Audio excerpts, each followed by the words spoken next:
Revelation 2310. From the 22nd of April 1942.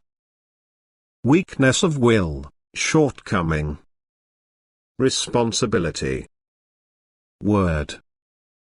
The slightest resistance reduces the effect of the emanation of strength from God, because the fullest will is needed to be able to accept a gift from God. Otherwise the supply of strength would be turned towards the being against its will and therefore mean higher development in compulsion. Only the vitality necessary for the preservation of the being also comes to every human being without his will, yet he can also leave this vitality unused for higher development, and thus he first has to let his will become active in order to utilize the vitality he receives.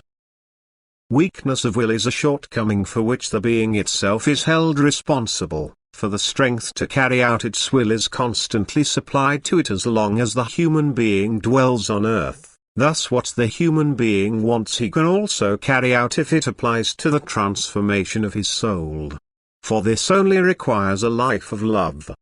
But every person can shape himself into love as soon as he has the will to do so.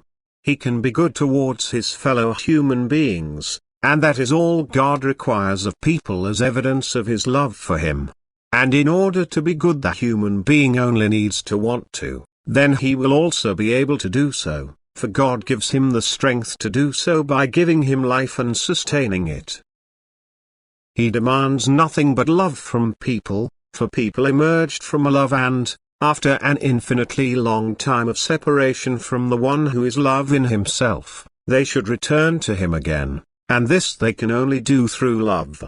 The emanation of strength from God is a giving of divine love, thus an act of grace which presupposes the ability and willingness to receive, for the emanation of love from God can only be given to those who prove themselves worthy of God's love, who desire it and thus open their hearts for the divine flow of love.